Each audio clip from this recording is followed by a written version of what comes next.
We are on our way to perhaps the second to last move before the start of Season 3.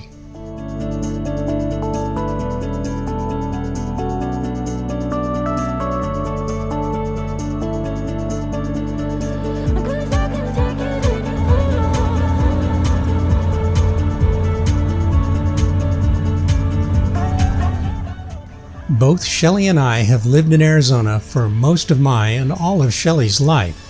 And one thing neither of us have done is to visit the big house in Casa Grande, Arizona.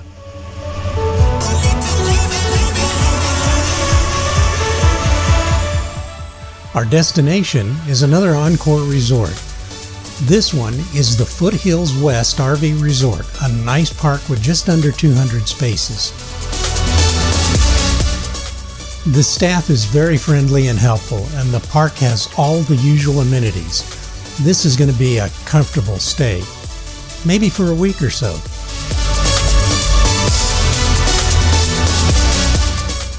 The drive is uneventful. That is, till we were a few miles short of the turnoff to Casa Grande, Arizona, when, what a sight to behold, we get caught behind a strange-looking sight crawling along at about 40 miles an hour. Now remember, traffic is passing us at 75. Just what in the Rube Goldberg's ghost is this thing? We didn't realize just how weird it was till we got a full look at it when we turned off. One towing another. I would love to see what an ADOT or DPS officer would think of it.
Today we're in Casa Grande, Arizona, and we're on our way to the Casa Grande National Monument.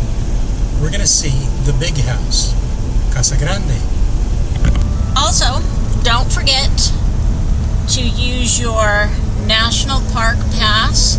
You can get in free if you're 65 years of age or over.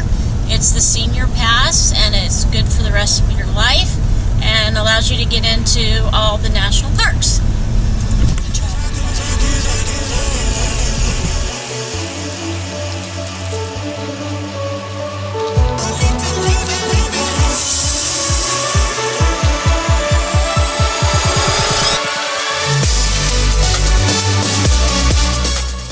Shelly is dutifully filling out her National Parks passport that she and her mom started together.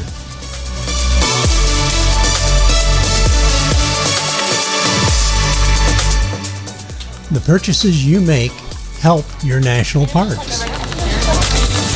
This is a passport to the national parks, and it's divided by regions, and so everywhere you go you get a date and time stamp, and then you can buy a sticker that'll adhere right here.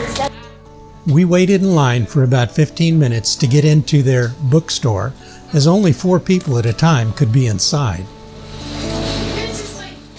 They did have some interesting reading material inside.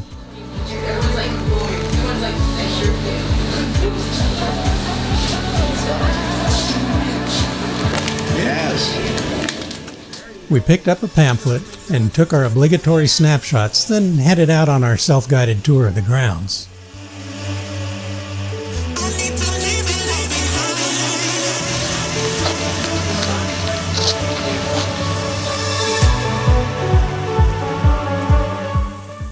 Folks, we love children and just don't understand how some parents won't teach their young ones not to climb on or scratch the adobe of a national treasure that has most likely been standing since 1350 AD.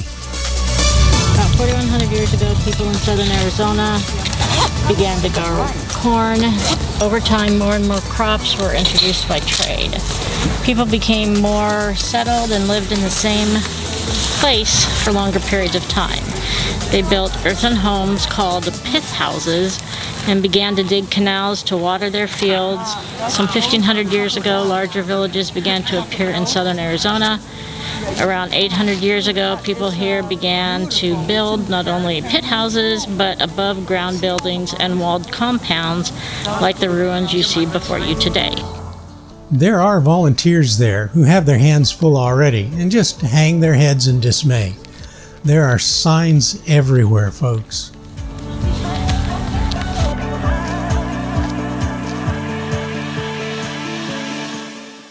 The warning is that should this behavior continue, these marvels may eventually close to the public.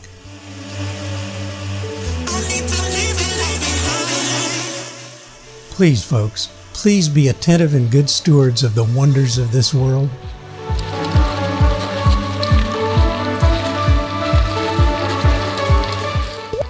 The cupola covering the ruin was constructed in 1932. It is a marvel in itself.